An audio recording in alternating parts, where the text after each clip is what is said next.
Sebelumnya, Assalamualaikum warahmatullahi wabarakatuh. Di sini saya Nabila Dira Afifah dengan NIM 24070895002 akan mempresentasikan tentang modul ajar yang telah saya buat. Di sini modul ajar saya berjudul Praktik Dasar Kecantikan Kulit Kepala dan Rambut, Perawatan Kulit Kepala dan Rambut untuk SMK Kecantikan pada fase E atau kelas 10. Pada awal modul ajar, mata pelajaran dasar kecantikan ini ada informasi umum. Di sini alokasi waktunya sejumlah 12 jam pelajaran selama 1 minggu. Kemudian fasenya terjadi di fase E. Elemen yang diambil praktik dasar kecantikan kulit dan rambut. Untuk capaian pembelajarannya, pada akhir fase E, peserta didik mampu melaksanakan praktik dasar kecantikan kulit dan rambut meliputi analisa kulit wajah, merawat kulit wajah tidak bermasalah, merias wajah sehari-hari, merawat tangan dan mewarnai kuku, merawat kaki dan mewarnai kuku, analisis kulit kepala dan rambut, mencuci rambut, merawat kulit kepala dan rambut, mengeringkan rambut dengan alat pengering, serta melakukan penataan rambut atau styling. Selanjutnya,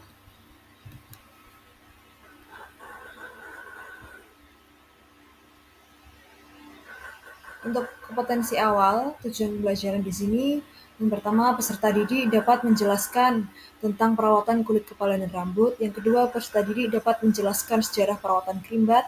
Yang ketiga, peserta didik dapat menganalisis manfaat dan tujuan perawatan kulit kepala dan rambut. Yang keempat, peserta didik dapat menerapkan teknik dasar gerakan masas. Yang kelima, peserta didik dapat menerapkan teknik gerakan masas pada perawatan kulit kepala dan rambut. Yang keenam, peserta didik dapat menyiapkan alat, bahan, dan kosmetika perawatan kulit kepala dan rambut. Dan yang terakhir, peserta didik dapat melakukan perawatan kulit kepala dan rambut sesuai SOP. Untuk modul pembelajaran yang dipakai dalam modul ajar ini merupakan problem-based learning dengan metode diskusi, tanya jawab, dan demonstrasi. Pada kegiatan pembelajaran pertemuan pertama di sini peserta didik dikenalkan mengenai teori perawatan kulit kepala dan rambut secara basah atau kerimbat melalui tayangan slides atau PowerPoint dari guru. Kemudian peserta didik nanti diarahkan untuk berkelompok untuk berdiskusi mengenai masalah yang telah disampaikan dalam slide PowerPoint yang disampaikan guru. Untuk pertama ada kegiatan pendahuluan mulai dari berdoa, presensi, menyampaikan CP dan TIP, dengan kompetensi yang akan diajarkan dan menjadi aktivitas pembelajaran pada pertemuan hari ini sesuai dengan waktu yang ditentukan. Kemudian guru melakukan asesmen diagnostik dan menyampaikan pertanyaan pemantik. Nah, untuk pertemuan di pembelajaran materi kerimbat ini dibagi menjadi 4 kali pertemuan yang berjumlah 12 jam pelajaran dalam seminggu.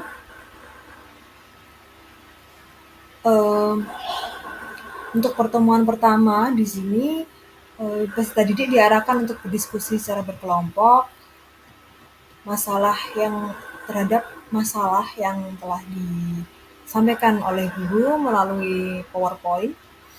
Untuk kegiatan inti sesuai dengan sintaks pembelajaran model pembelajaran problem-based learning. Yang pertama itu ada orientasi terhadap masalah, yang kedua mengorganisasikan peserta didik untuk belajar, yang ketiga membimbing penyelidikan individual maupun kelompok, yang keempat mengembangkan dan menyajikan hasil, dan yang kelima menganalisis dan mengevaluasi proses pemecahan masalah. Kemudian untuk kegiatan penutup di sini guru mengajak peserta didik untuk membuat rangkuman selama 10 menit tentang materi belajar yang telah dipelajari pada hari itu untuk menyatukan pemikiran seluruh peserta didik bersama guru. Dan di akhir nanti guru menyampaikan materi pembelajaran yang akan dipelajari untuk pertemuan berikutnya. Kemudian kelas ditutup dengan berdoa bersama pada hari itu. Untuk pertemuan kedua, di sini ada kegiatan pendahuluan masih sama seperti pada pertemuan pertama. Kemudian masuk kegiatan inti di sini. Untuk pertemuan kedua, peserta didik mengisi lembar kerja peserta didik. Diawali dengan mengamati demonstrasi dari guru terkait praktik perawatan kulit kepala dan rambut secara basah, kemudian diberikan LKPD. Untuk LKPD nantinya ada sebuah kasus yang harus dipecahkan oleh peserta didik dengan berdiskusi bersama teman kelompoknya. Kemudian menentukan langkah-langkah hingga kosmetika yang digunakan, alat bahan, dan menentukan durasi perawatan kulit kepala dan rambut.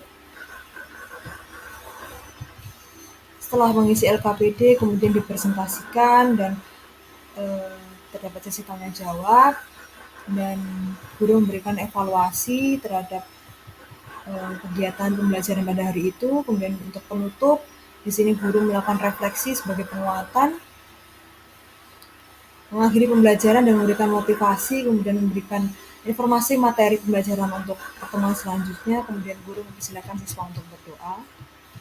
Selanjutnya pada pertemuan ketiga, di sini peserta didik diarahkan untuk praktik perawatan kulit kepala dan rambut secara bergantian dengan pasangan kelompoknya.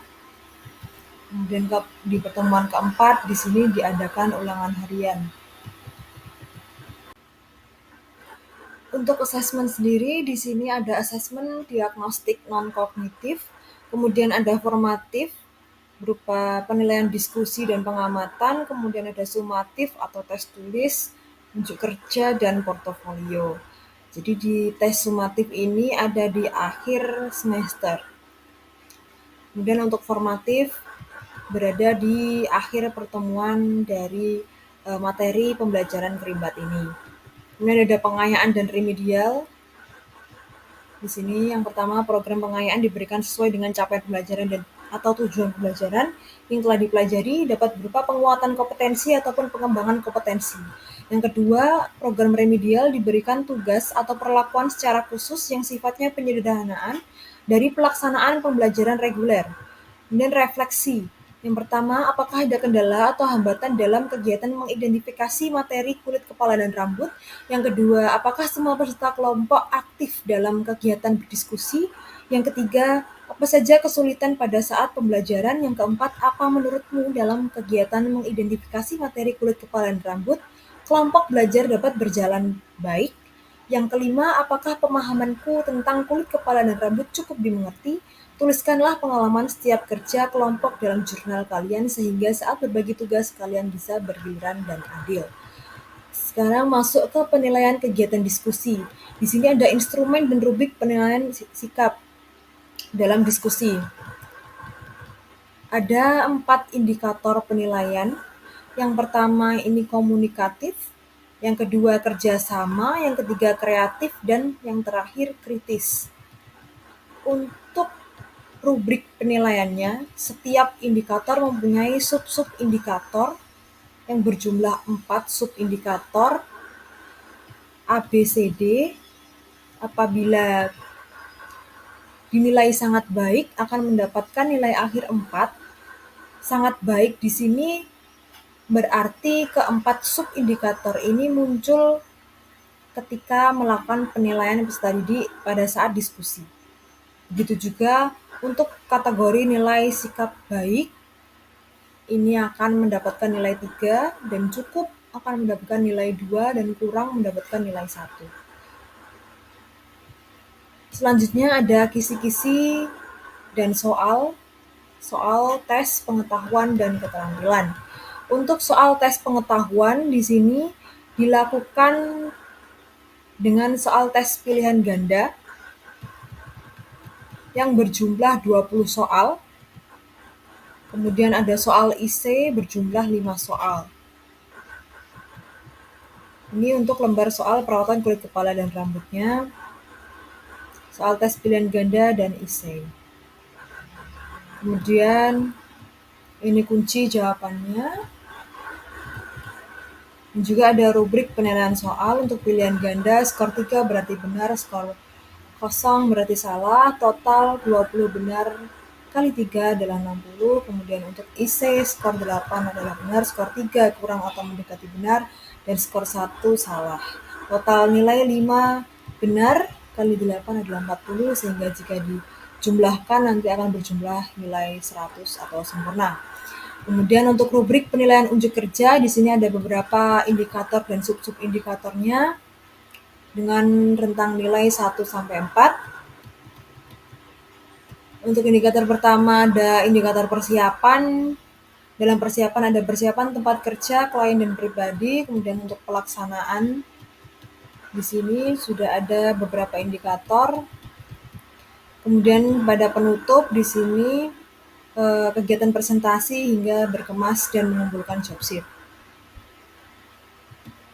Kemudian di sini ada lampiran materi atau handout tentang materi perawatan kulit kepala dan rambut, lengkap dengan sejarah kerimbat, gerakan massage sesuai dengan tujuan pembelajaran yang telah disusun tadi.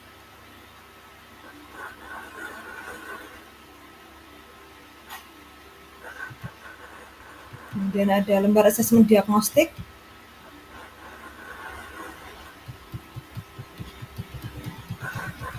Ini untuk kisi-kisi lembar asesmen diagnostik serta cara penilaiannya. Untuk lembar kerja peserta didik yang awal ada identitas, di sini mengisi nama kelompok, nama anggota kelompok, kelas, mata pelajaran, dan seterusnya. Ada CP dan TP, kemudian petunjuk pengerjaan. Di sini disajikan sebuah kasus untuk didiskusikan bersama teman-teman. Kemudian menentukan alat bahan dan kosmetik yang digunakan dalam perawatan kulit kepala dan rambut secara basah. Kemudian menentukan prosedur pengerjaan treatment yang baik dan benar. Kemudian mengisi beberapa pertanyaan. Di sini menentukan durasi waktu perawatan. Kemudian ada lembar diagnosa untuk praktik di minggu berikutnya, di pertemuan berikutnya maksud saya. Nah, di sini ada job sheet yang diisi ketika melakukan praktik perawatan kulit kepala dan rambut secara basah. Di sini ada alat bahan yang digunakan, tenan, kemudian prosedur, kemudian ada teknik-teknik gerakan massage. Di sini untuk job sheet isinya disesuaikan dengan yang sudah disusun pada pertemuan sebelumnya. Nah, sekian presentasi mengenai modul ajar yang telah saya buat. Apabila ada kurang lebihnya saya mohon maaf. Assalamualaikum warahmatullahi wabarakatuh.